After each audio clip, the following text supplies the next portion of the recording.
Good morning, all. You know what? I'm actually going to start calling Monday mornings coffee morning. What do you say, Kerry? I think that's a damn fine idea. It is. Now, I thought I'd start with that. Obviously, as well, apologise if you're going to hear me coughing or blubbering, whatever.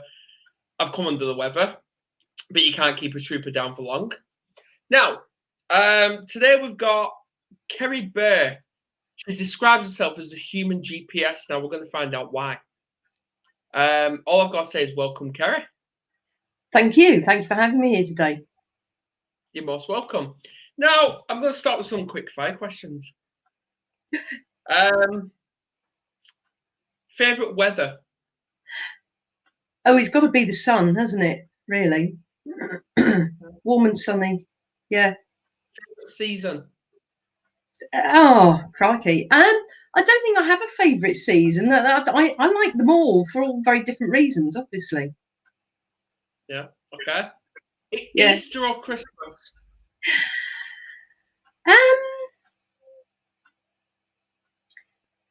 that's a really good question. I'm going to say Christmas because it's got absolutely nothing to do with the gifts. But basically because it's a time where I get to see most of my family. I get together with friends. It's just a real kind of feel good atmosphere. So yeah, it's good. Brilliant. Another one is, or last one, tea or coffee? Oh, definitely coffee. Oh, yeah. Absolutely. Well, Yeah. I'm drinking a latte at the minute. I'm drinking a latte. Now I've just got cheap instant stuff, but it's the caffeine hit, I think. Now, I'm going to kickstart with who is Kerry? Like, who is Kerry Burr?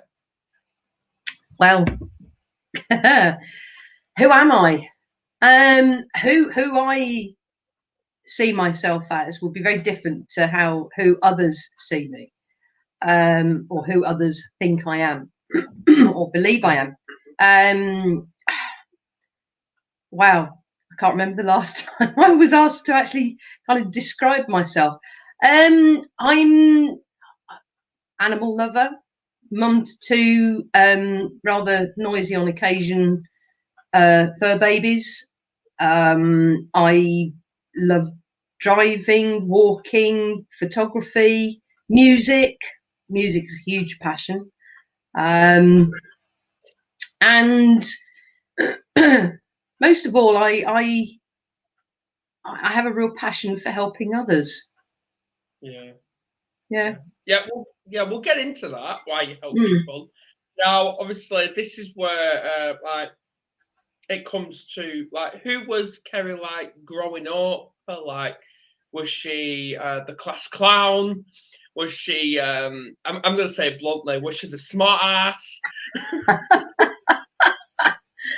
I wouldn't exactly have classed myself as a smart ass. And I certainly wasn't the class clown. I would say I was very shy as a young child, really shy. So kind of going through school and when the spotlight was on me, I hated it.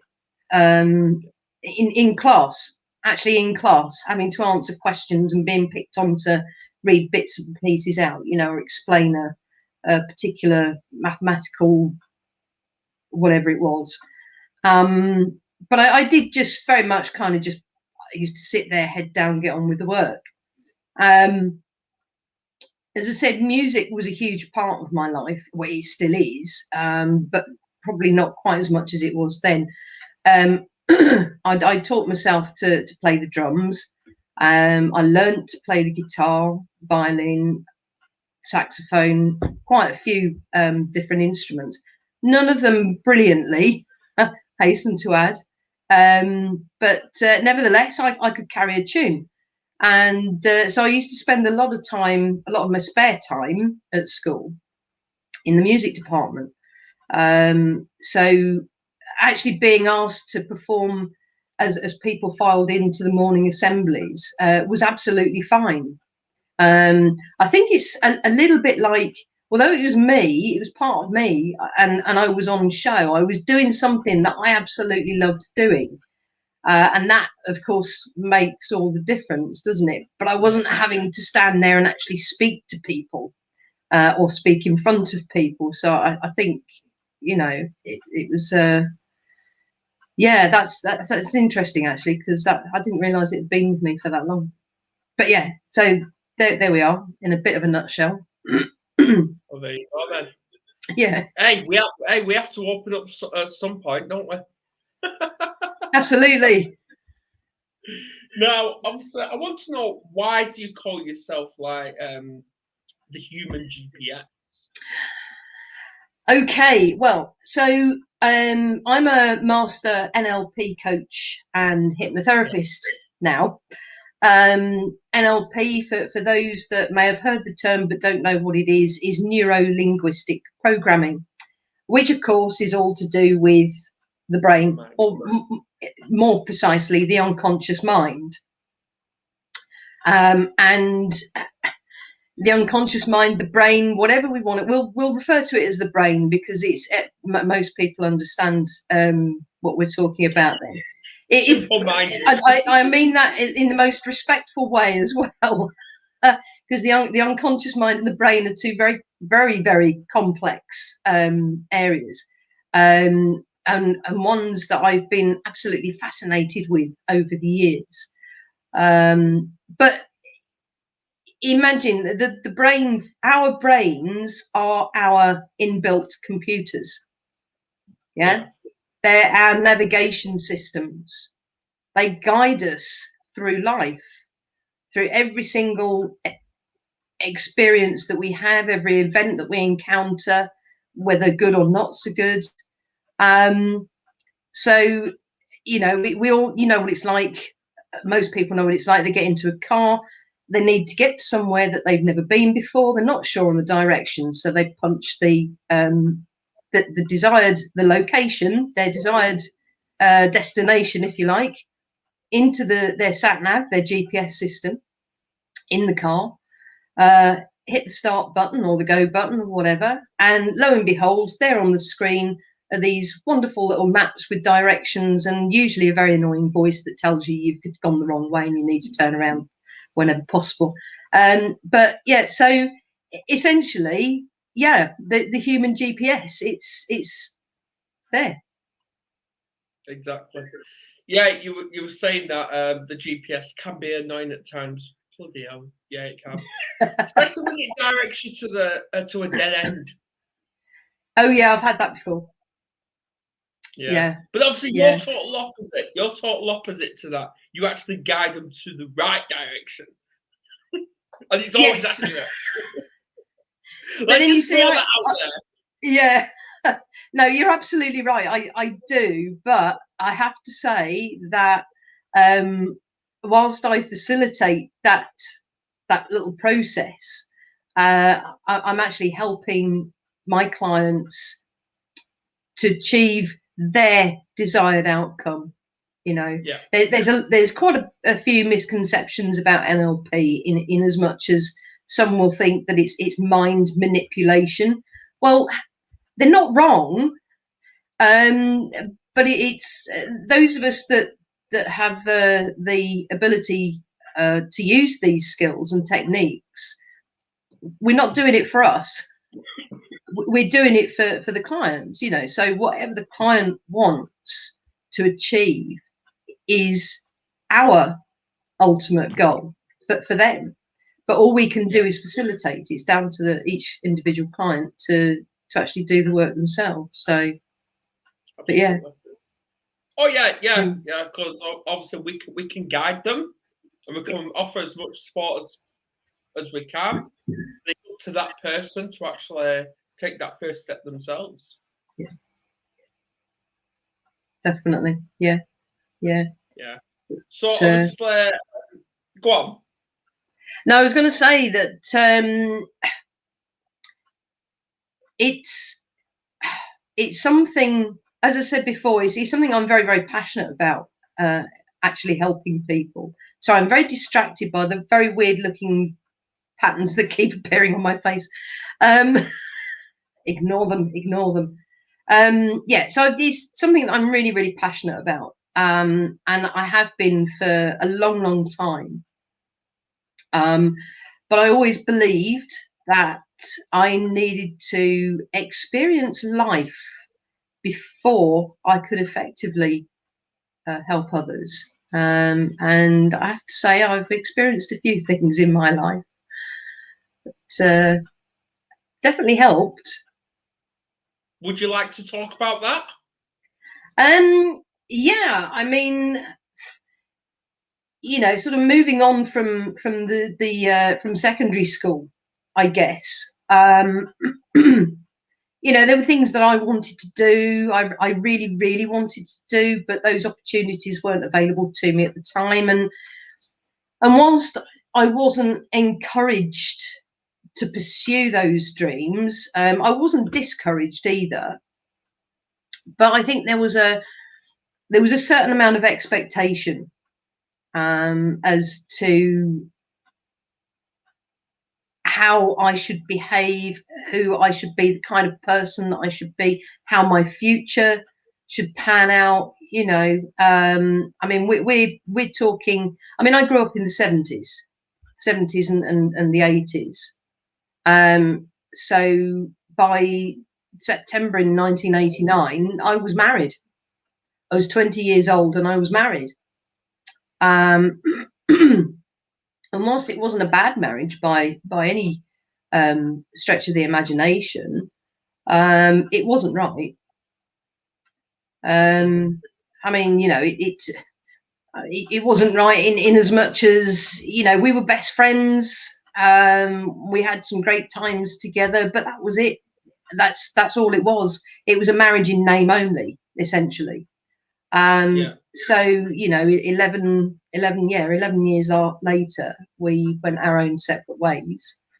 I found myself in another, I'm going to call it a relationship because it was, but it was on and off the whole time. But of course, by that time, we'd moved in together, and it wasn't particularly pleasant. It was abusive, to be honest. I was on the receiving end of an awful lot of mental and emotional abuse, occasionally a little bit of physical abuse. And it's,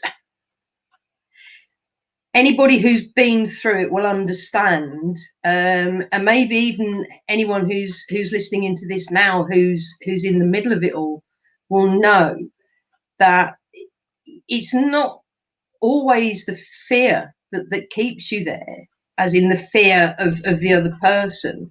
It's the fear of the unknown should you leave that environment. And plus, there's always that little glimmer of hope. So, when you've got these really intense, strong feelings for that other person, you're kind of hanging on to everything. And it's also a case of, I was very much, why is this happening to me? What have I done to deserve this? And I actually believed that I couldn't get away from it, which was crazy looking back on it, because I could have left at any time. But again, looking back on it, I realized that I chose to stay there.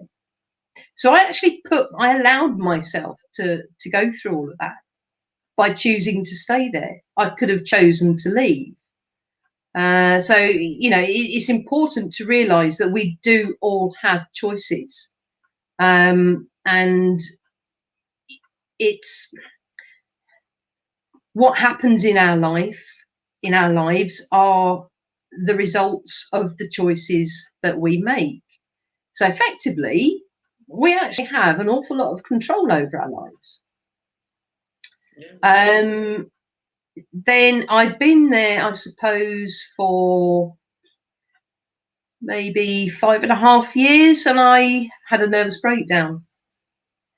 I just allowed everything to get on top of me. You know, stress was the biggest factor there. So there's like a 24-hour period of my life that I have no recollection of. And the following few months were, I described it a little while ago as kind of trudging through mud.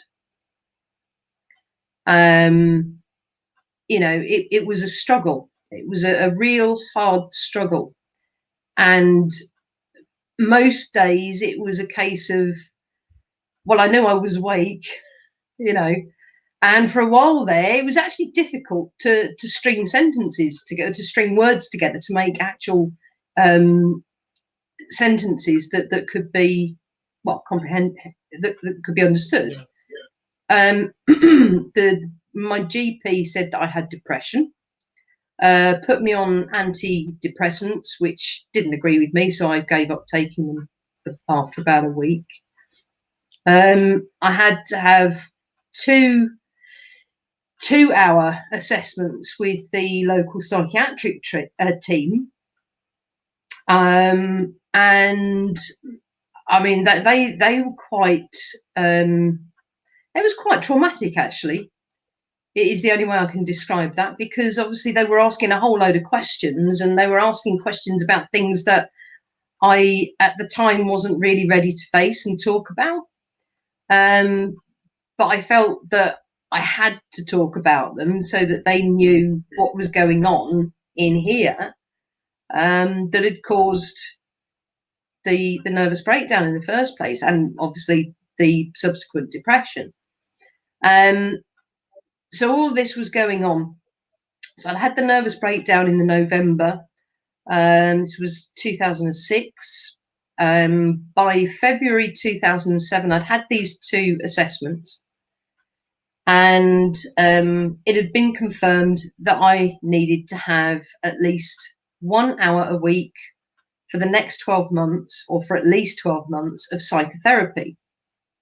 Okay. So a bit later in the February, I received a letter from the local NHS mental health team confirming this, and also confirming my first appointment for psychotherapy to be on the 29th of August 2007.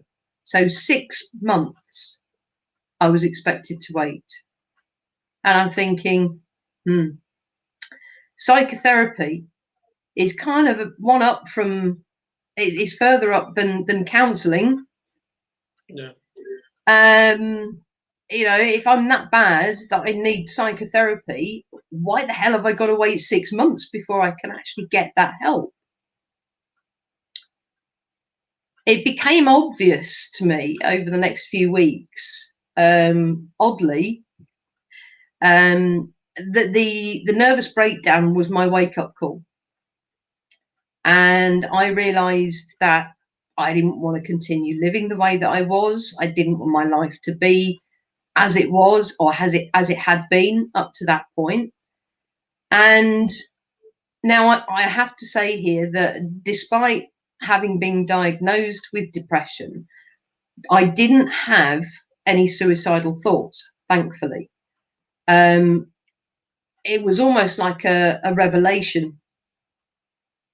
I'd woken up one morning and I didn't recognise myself in the mirror, and I was on my own in the house, so it was quite nice. I had the time, had the space to just be and breathe.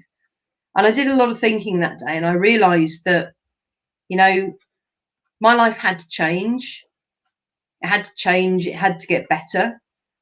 But the only way it was going to get better was if I did something about it. Nobody else was going to be able to make my life better for me. I had to do it. I had to take those steps. So I got in contact with my boss at work. I mean, obviously I'd been off sick for some while. And I said, look, you know, I want to come back to work. And he said, well, come in and have a chat. So I went and had a chat. And the following week, I went back just part-time, working mornings up till lunchtime. And by the end of that week, I said to him, I want to come back full-time. So he said, okay, that's fine. And that's exactly what I did. So that helped massively, actually getting out and having that purpose, having something to do, having something different to focus on. And not only that, I was without a car at the time, so I was walking to work, and it was it'd take me about 45 minutes to walk to work, and then another 45 minutes to walk back from work. So I was getting some decent exercise every single day, and that essential time on my own to really get my head straight, for want of a better expression. And it did help. It helped massively. It didn't stop any of the behaviour at home, as in the abusive behaviour. It didn't stop any of that. If anything, I think because I'd got stronger, it got worse. So it was like two strong forces, almost. I'm going to use the term fighting against each other.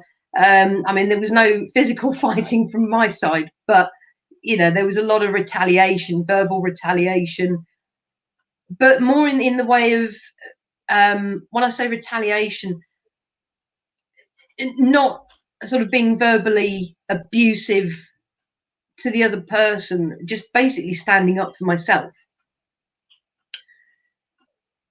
Come the summer, the company I was working for, the boss announced that there was going to be redundancies. They were centralising everything, from all the regional depots to the head office, or all of the office duties at least. So the depots themselves, the warehouses, distribution centres, if you like, were still going to be operating. And it was middle of August, I believe, early to mid-August, when the MD came down. Because I was living in Kent at the time, living and working in Kent. He came down and he had a chat with all of us and told us exactly what was happening and why it was happening, and what possible options there were open to each of us. And afterwards, he took me to one side and he said that my boss had a chat with him. So he was under the impression that actually relocating was a possible option for me. And I said, well, yes, it is. I'm looking at different options at the moment, but that's certainly one of them. And so anyway, he gave me the relevant paperwork. I was told I needed to apply to do that job in the head office. So I took it away and I filled it out. I sent it back. The following week, on the Wednesday, I had a phone call from a lady in HR, asking me if I could go up to the head office on the Monday. So I'm thinking, yeah, that's fine. The head office was in Liverpool. I can go up. I'd been told that I'd be potentially interviewed, and then shortlisted from there. So I was like, yeah, that's fine. That's great. She said, if you can bring all of your work paperwork with you, she said, we've got a computer up here for you to use. So you haven't got to worry about bringing that with you either. And have you got anywhere to live? I was like, no. Thinking I've just been given 4 days notice. Well, 4.5 days notice that I'm going to be moving from one end of the country to the other. And it did cause a few problems at home that evening, I must admit. But do you know what? I got to the point where I actually really didn't care. So the day that I drove up to Liverpool was the 24th of August 2007. So that was, what was that, 5 days before my first psychotherapy appointment. And I never did go to psychotherapy. I've never had any psychotherapy. I've literally, just through my own mindset, my own realization, and taking those first steps. Yeah, and I just didn't look back. I mean, I'm not in Liverpool anymore. I'm in the Midlands now. I'm in Staffordshire. So yeah, I have moved. Either way, we're great that you're still here. And thank you. This way it comes to obviously we know we're both showing it physically, but let's talk about your transformation. My transformation. Yes. So, well, yeah, it's been a journey and a half, that's for sure. As I said, I've always had a passion for helping others, and as I was for most of my adult life, I've had friends and various work colleagues sort of coming up to me and talking to me in confidence about different bits and pieces that's going on in their lives. Um, I've had them come up to me and sort of asking for advice. So I guess I've been kind of coaching people for most of my adult life, but not in an official capacity. The Yeah. thing with me is I won't judge people. I won't. We're all individuals, and as I said, we all have choices, and whatever those choices that we make are very much individual to us, and our circumstances at the time, and what, dependent upon what we want to get out of it. So the whatever decision that you may make later on today is going to be right for you. Yeah. So I don't know, for example, however many cups of tea or coffee, however many cups of coffee that you decide to have this afternoon. I'm on my second. I'm on my second. I think I'm on my third at the moment. But yeah, just little things, big things, everything that we have to make a choice, make a decision over is down to us individually, and it is very relevant and relative to our lives, how we see our lives and what we want to get out of it. So, I could sit there and, there were a couple of friends over the years, and they'd have relationship issues. And no matter what my opinion might have been about their partners, bottom line was that those partners weren't mine. It wasn't my relationship. My relationship was with my friends, my work colleagues. Yeah. So it was very much around the situation and what they wanted to get out of it, as to what decisions that they made. And again, being completely untrained in any kind of coaching, really, I used to say to them, look, I can only tell you what I would do if I was in your shoes. When they asked me, what would you do? I said, but I can't tell you what to do. You have to make those decisions for yourself. And so it was very much a case of, this is my view on the whole thing. This is how I would deal with it if it was happening with me. Whether you decide to take, take that advice, to use that and do similar, or whether you choose to do something else, is absolutely up to you. And it's not for, that's it. It's not for me to judge one way or another. Yeah. So it was very much the experience of that relationship, that environment that I was in, and very much the experiences of leading up to and coming out of nervous breakdown, that really kind of it fueled my passion even more, to follow my purpose, if you like, which is to help others. And whilst it's taken several years, most of that was down to researching and finding the right programs, if you like, for me, ones that ticked all the boxes, because I have criteria that, you know, for certain things that have to be met. We all do.